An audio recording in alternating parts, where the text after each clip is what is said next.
श्री स्वामी समर्थ मंडळी. 10 गुंठे भात होता. 2 बायका घेतल्या त्या कापायला. त्यांनी 10 वाजता येऊन 4 वाजेपर्यंत त्यांचा कापून झाला. नंतर माझे मेवणे बिवणे पुतण्या ते आले गोळा करायला दुपारी. मग त्यांनी एक जागी जमा केलं सगळा भात. मी पण आले दुपारची मुंबईवरून. मी मदत केली त्यांना थोडी. मग नंतर मशीन बोलवलं होतं, पण ते मशीन काय अवेलेबल नव्हतं. मग ते बोलले आम्ही उद्या येऊ. आम्ही तसंच गोळा केला सर्व भात एक जागेवर. थोडासा राहिला यांचा कापायचा. कापल्यात दोघे जणींनी 10 गुंठे भात कापला. भात जास्त दाट नव्हता, पातळ होता. लावतानाच खूप पातळ झाला होता आणि त्याचा गाळ पण नव्हता करता आला. त्याच्यामुळं ते जास्त त्याला फुटव नाही झाला. पातळच राहिला. पाणी पण कमी पडलं त्याला. पाणी पण रोज नव्हतं सोडत. 1 दिवस आड करून पाणी सोडत होतं. बघा मग दुसऱ्या दिवशी मशीन आलं होतं. मशीनवाल्या लपकडजवळ माणसं नव्हती. 2च जण होते ते. त्याच्यामुळे त्यांनी सांगितलं तर 5 माणसं तुमची आणा. मग मी माझ्या मेवण्या पुतण्या आणि बहिणीचे मिस्टर, आम्ही दोघं, असं आम्ही 5-6 माणसं जमलो. नंतर मग त्यांनी आल्यावर मशीन लावली.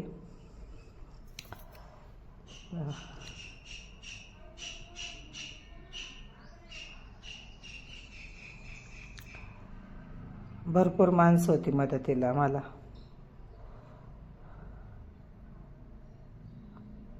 पक्ष्याने पण खूप भात खाल्ला होता. जाऊ द्या.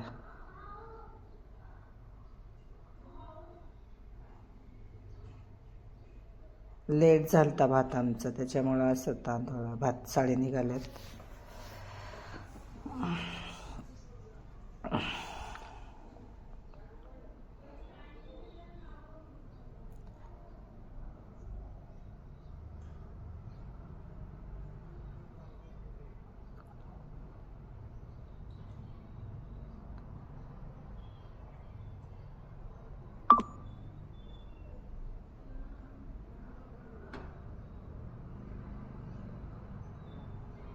खडे पण आलेत साडेत भरपूर मातीचे. इंद्रायणी तांदूळ हे जास्त नाही झाले. 3-3.5 पोते झालेत. पण आता त्याच्यामध्ये उपनून चुकणून किती निघतात, किती खराब निघतात काय माहिती.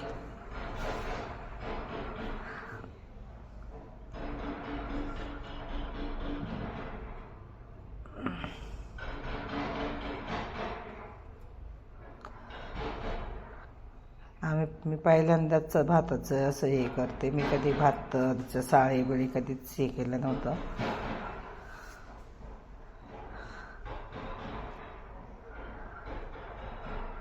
आईकडे राहायचे माझ्या भात, पण आम्ही कधी गेलो नाही कापायला, नाही काढायला, नाही कशालाच नाही. नंतर मुंबईला राहिलो. नंतर मग आता रिटायर झाल्यावर गावाला आलो. येऊन जाऊन असतो मुंबईला. तर चाललं टाईमपास म्हणून थोडीफार शेती येते एवढी करतो आम्ही.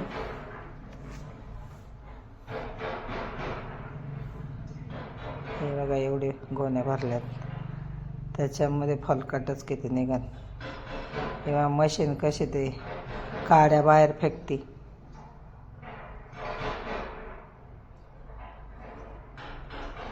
भरपूर माणसं आली आम्हाला टायमाला मदतीला.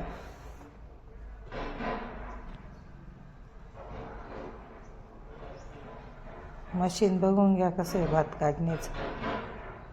होतं आलं तर झालं आमचं भात काढून.